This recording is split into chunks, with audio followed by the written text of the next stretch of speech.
Olá galera, mais um vídeo aqui com o professor Dário, né, falando um pouquinho sobre geografia, beleza? No final do vídeo deixa seu joinha, deixa seu like, né, compartilha com seus amigos, e vamos tentar fazer com que esse trabalho seja cada vez melhor, beleza? Antes de começar o vídeo, quero fazer uma correção em relação ao vídeo anterior, que eu havia falado sobre a extensão de distância em relação à Terra e o Sol. Eu falei em quilômetros quadrados, eu quero fazer a correção. Milhões de quilômetros em extensão, tá bom? O Sol, que tem aproximadamente 149 milhões e 600 mil quilômetros de distância da Terra, tá bom? Beleza? Fica aí a dica aí mais uma vez. Desculpe por falar que era quilômetros quadrados. Joia? Nesse primeiro momento, nós vamos estar falando sobre a atmosfera da Terra, ou seja, vamos falar do elemento que faz com que exista os gases, tá? Para que exista a atmosfera da Terra tem que ter três fatores: hidrosfera, que é a água, litosfera, que é a parte sólida, e atmosfera, que é os gases que envolvem a superfície do planeta. Beleza? Então, nesse momento, nós vamos falar sobre tempo e clima. Qual a diferença de um em relação ao outro, as camadas que envolvem a atmosfera da Terra, tá? Os elementos que interferem na atmosfera da Terra, beleza? Para a gente começar falando sobre isso, é importante que a gente compreenda quais são as camadas que envolvem a atmosfera da Terra, tá? A Terra, ela sendo um dos planetas que apresentam a forma de desenvolvimento de vida, né? Sendo não o único planeta até agora provado pela ciência que é onde a vida se desenvolve, a vida prolifera, certo? Isso acontece justamente por quê? Por causa dos elementos que estão unidos: água, terra e ar. Sendo assim, forma-se a biosfera da Terra. Beleza? A atmosfera da Terra é constituída especificamente por 5 camadas, né? A mais próxima da superfície da Terra, que é a troposfera, estratosfera, mesosfera, meio, termosfera e exosfera, a mais distante, tá? Professor Dário, qual é a distância específica de cada uma dessas camadas? A princípio, a distância não é tão importante. O que é importante é que a gente compreenda a principal camada, que é a troposfera. Por que ela é a mais importante, professor Dário? Porque é justamente nela que a vida se desenvolve, que a vida prolifera, certo? É nela que se encontram as ondas dos rádios, é nela que se encontram os aviões, né? E ela está em torno de aproximadamente 10 quilômetros de altura, tá? Parece pouco, mas é muito alto, tá bom? 10 quilômetros é bastante coisa, beleza? Então, para a gente começar falando sobre a atmosfera, nós precisamos falar sobre questão de tempo e clima. São duas coisas parecidas, mas são diferentes, tá? Beleza? Tempo atmosférico significa o quê? Tempo atmosférico está relacionado à situação física da atmosfera em um determinado instante. Por exemplo, hoje eu estou com blusa de frio. Por quê? Porque o tempo está chuvoso, né? Porque o tempo está úmido, está frio. Então significa que tempo atmosférico está relacionado a fator físico, né? O tempo chuvoso, tempo ensolarado, tempo abafado. Então significa que são momentâneos, que pode mudar, né? De acordo com o lugar, beleza? E clima, professor Dário? Clima, comportamento habitual da atmosfera de um lugar ao longo de pelo menos um ano, tá? Por exemplo, o aquecimento global. Isso está relacionado ao clima. Então significa que o clima acontece ao longo de muito tempo. Ou seja, o aquecimento global acontece em um dia, dois? Não. Em um ano, 2, 10, 15, 20, 30 e etc. Tá? Então a diferença entre clima e tempo é preciso que haja uma compreensão em relação a isso aí. Beleza? Tranquilo? Então, as camadas, repetindo aí, da atmosfera da Terra, que é a camada que tem os gases. Para que exista vida no planeta, há necessidade dos gases, né? A princípio, nitrogênio e oxigênio e outros, né? Que infelizmente alguns deles são gases que fazem bem e gases que não fazem bem, né? Gases que causam problema na atmosfera. Professor Dário, o aquecimento global é um elemento bom ou ruim para o planeta? Todo mundo sabe, né? A sociedade científica deixa bem claro que isso é péssimo. Por que é ruim? Porque o aquecimento global tem causado danos ambientais catastróficos, né? A poluição, principalmente pela queima de combustíveis fósseis, né? Que seja na indústria ou nos automóveis. O que são os combustíveis fósseis? Principalmente petróleo e seu derivado, né? Carvão mineral, tá? São dois dos elementos que mais têm causado problemas ambientais, causado o aquecimento global, tá? Petróleo, gás natural e carvão mineral são três dos principais fatores que têm causado o aquecimento global. Ou seja, tem sido liberada uma grande camada de gases na atmosfera que consequentemente tem causado danos ambientais enormes, tá? Vou dar um exemplo para vocês: pneu de automóveis, né? A gente vê como elemento sólido, mas algumas pessoas queimam. Você vê uma camada de fumaça negra subindo para a atmosfera, ou seja, deixa de ser um elemento sólido para ser um elemento gasoso. Isso tem danos catastróficos, certo?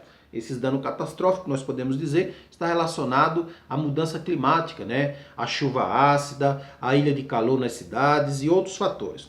Professor Dário, o meu professor lá na escola está me pedindo para me fazer um terrário. Bacana, é uma coisa legal, já fiz esse trabalho com alguns alunos do 6º ano, fica um trabalho excelente, né? O que você deve fazer? Primeiro, utilizar um ambiente que possa criar uma atmosfera, tá? Vou só mostrar um exemplo aqui para vocês. Ó, isso aqui é um exemplo de um terrário, ou seja, dentro desse pote aqui é como se houvesse uma atmosfera, tá? Então tem a terra, né, dentro do pote de vidro, é colocado alguma semente, aguado, fecha-se, dentro dela ela começa a criar uma atmosfera própria. Isso seria supostamente um terrário, certo? As mudanças climáticas têm gerado problema no planeta, né? Nosso planeta, que infelizmente nós seres humanos somos os que mais destruímos, né? Porque somos seres pensantes, somos animais racionais, mas ao mesmo tempo contaminamos, destruímos, geramos extinções de espécies, etc. Tá? Então, para a gente falar um pouquinho sobre a superfície do planeta, a gente precisa falar sobre a atmosfera da Terra, certo? Ao falar da atmosfera da Terra, eu preciso também falar sobre os elementos que interferem na atmosfera da Terra. Por exemplo, a temperatura atmosférica, pressão atmosférica, o vento, umidade do ar e precipitação. Esses elementos são os que fazem parte dos fatores ou fenômenos que interferem o clima na atmosfera da Terra. Como assim que pode interferir o clima? Primeiro, esses fatores eles estão agregados sempre a um outro elemento. Por exemplo, altitude, latitude, continentalidade, maritimidade, massas de ar, correntes marítimas e radiação da Terra. Tudo isso agindo sobre o planeta, teremos fatores que fazem com que haja mudança no clima, tá? Então, a temperatura atmosférica pode mudar, a pressão atmosférica pode mudar, o vento pode tomar direção diferente, né? Abre-se aspas, eu até posso falar de um elemento chamado uma biruta, que eu não sei se alguém já ouviu falar, né? Geralmente tem lugares que pós-helicópteros, né, na região do aeroporto e etc, tá? Por quê? Porque os ventos mudam de acordo com o momento, tá? A umidade do ar e a precipitação, beleza? Então são aí alguns fatores que nós precisamos lembrar. Não pode esquecer disso aí, tá bom, gente? Beleza? Vou tentar ser um pouquinho mais rápido nesse vídeo, né? Os outros ficou um pouquinho longo, tá? Mas eu não quero me prolongar muito. Os vídeos eu quero que seja pequeno, tá? Vamos lá. Para falar sobre a atmosfera da Terra, eu preciso falar também de alguns fatores. Dois deles, o movimento de rotação e translação da Terra, tá? Que é com que faça com que haja mudança climática no planeta, tá? Mudança climática é essa, por exemplo, vou mostrar mais uma imagem aqui, né? Planeta Terra, no momento em que ele está girando em torno de si mesmo, ou seja, em torno do seu eixo imaginário, né? Que é essa linha aqui, que faz com que o planeta girando em torno de si, que é o movimento de rotação. Ou seja, é o movimento que a Terra gira em torno de si mesmo, tá? E dá origem ao dia e à noite, movimento de rotação. E o movimento de translação, que é um dos que mais tem importância para o nosso planeta, é justamente ele que dá origem ao ano e às estações do ano, tá? Não pode esquecer de um fator importantíssimo, o ano bissexto. O que é isso? É um ano que tem um dia a mais, que é o ano que tem 366 dias. Qual a origem desse dia a mais, professor Dário? Eu aprendi que nós temos 365 dias. Aprendeu, mas faltou alguma coisa. A cada ano normal sobra-se 4 horas, certo? Sobrando essas horas aí, significa que a soma dela faz com que haja um dia a mais, que é o dia 29 do mês de fevereiro. Ok? Perdão, 4 horas não, 6 horas. Então, sobrando essas 6 horas, nós somando essas 6 horas durante 4 anos, equivale ao ano bissexto, que é o dia 29 do mês de fevereiro. Isso é o ano bissexto, ok? Lembrando aí, só fazendo a correção, cada ano normal sobra-se 6 horas, tá? O ano normal tem 365 dias mais 6 horas, tá? Somando esses 4 anos equivale ao 24 horas, ou seja, um dia a mais, que é o ano bissexto, que é o ano que tem 366 dias, certo? Os fatores que interferem na atmosfera da Terra: a rotação da Terra, né? O movimento que ela gira em torno de si mesmo, a altitude. O que é a altitude? É o relevo, tá? Montanha, gelado, região plano, mais, né?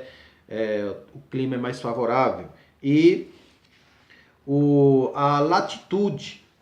Por que latitude faz diferença também, professor Dário? Porque a latitude está relacionada à linha do Equador. Quanto mais distante da linha do Equador, maior o grau de latitude. Por que maior o grau? Porque a latitude ela varia de 0 a 90 graus para o hemisfério norte e 0 a 90 graus para o hemisfério sul. Então significa que a latitude também tem uma interferência muito grande no clima do planeta. Como assim tem interferência? Porque os polos são gelados, porque são as duas regiões do planeta que recebem menos sol. Recebendo menos sol, consequentemente, são as duas regiões mais geladas do nosso planeta. Beleza? O nosso planeta ele é constituído especificamente por 5 zonas climáticas. O que é isso? Zonas climáticas está relacionada ao tipo de clima, que inclusive pode estar relacionado, não pode não estar relacionado à latitude do planeta. Tá? Zonas climáticas nós temos as duas, né? O clima do hemisfério norte e clima do hemisfério sul, polo norte e polo sul, certo?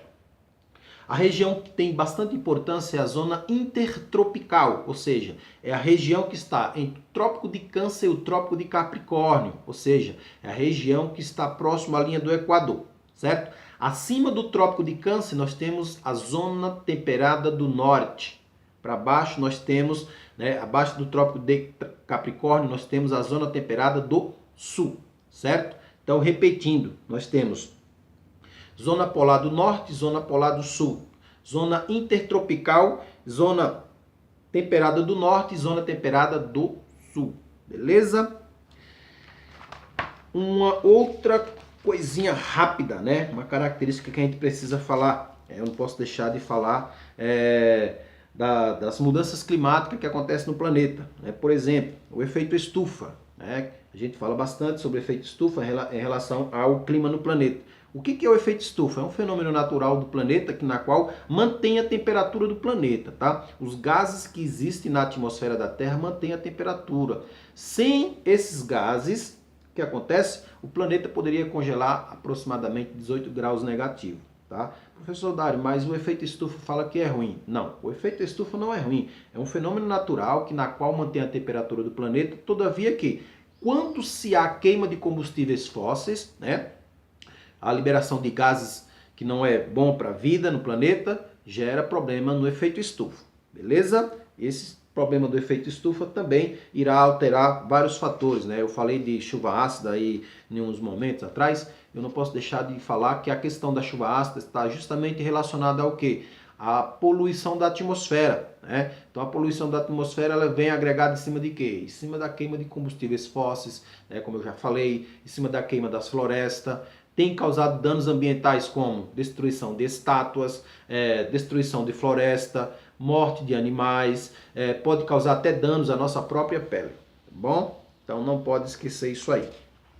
Por último, para a gente concluir esse videozinho de hoje, eu preciso falar somente um pouquinho sobre as correntes marítimas, né? Que é um conteúdozinho aqui, né? Eu posso mostrar nessa página do livro, que apresenta especificamente 2 tipos de correntes marítimas. Quais são elas? As quentes e as frias, que inclusive são elas que têm causado várias mudanças na atmosfera da Terra.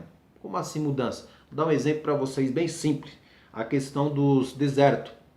Vou falar aqui da América do Sul, o deserto do Atacama no Chile, né? Considerado um dos mais quentes do planeta, né? Está relacionado ao quê? A corrente de água fria. Professor Dário, o que é uma corrente de água? Corrente de águas marítimas não é nada mais que uma grande massa de água que se movimenta ou se desloca dentro dos oceanos e mares, seguindo rumos diferentes e com temperaturas diferentes. Não pode esquecer, tá? Temperaturas que eu me refiro a correntes de água fria e correntes de água quente, tá? Inclusive posso, abre aspas, fecha-se aspas, falar daquele filme aí, Procurando Nemo, né? Que todo mundo assistiu esse filme aí, mostra as tartaruguinhas aí andando naquela corrente, né?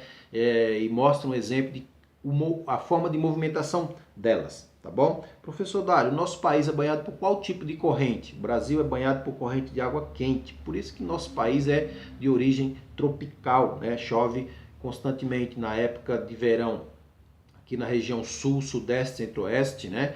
E no nordeste chove durante o inverno, tá? Nosso país é banhado por correntes de água quente, coisa que não é boa para a atividade pesqueira, tá? Um outro fator, por que a atividade pesqueira? Porque geralmente os animais aquáticos, né? Vou dizer assim esse conceito, principalmente peixe, ele gosta de água fria, né? E quando tem água fria, significa que a atividade pesqueira pode ser cada vez melhor. Beleza? Então fica a dica aí em relação às correntes marítimas, quentes e frias, né? As frias têm interferência por quê? Porque ela não evapora uma certa quantidade de água. Se não evapora, significa que não cria nuvem. Se não cria nuvem, não chove. Se não chove, o lugar fica seco. Deserto do Saara, né? Por exemplo, na África, também banhada por correntes de água fria. A região do oeste dos Estados Unidos, também corrente de água fria, né, que é uma região que apresenta clima seco semiárido, e a região da América do Sul, onde tem o deserto do Atacama, tá? São alguns detalhes simples. Outros fatores que a gente não pode deixar de falar também, a continentalidade e a maritimidade, né? Continentalidade é justamente o quê? A massa de ar derivada do continente, né, através do processo de evapotranspiração. Acontece onde? Dentro do continente, continentalidade. E maritimidade, que está relacionada ao quê? A água, maritimidade, mar, ou seja, o afastamento das águas dos oceanos que tornam a amplitude térmica diariamente maior. Por quê? Porque nesse momento, se tiver calor em alguns lugares do planeta, né, no Oceano Atlântico, no Pacífico, está flutuando toneladas de água, tá? Tonelada de água essa que ela vai estar lá nas nuvens. Professor Dário, como assim toneladas de água? Só para concluir rapidão. Por exemplo, quando a gente chove, né, tá no lugar, por exemplo, eu que moro aqui em São Paulo, quando chove tem lugar aqui em São Paulo que inunda tudo. Essa água que inundou vem de onde? Das nuvens. Então essas nuvens são toneladas de água flutuantes, ou seja, chamado de rios flutuantes, que eu vou falar com mais detalhe em um próximo vídeo aí que nós vamos estar falando sobre as bacias hidrográficas do Brasil. Ok? Beleza? Então vai lá, gente, deixa seu joia, né? Curte nossa página, compartilha com seus amigos, que a gente agradece. Um abraço a todos. Professor Dário.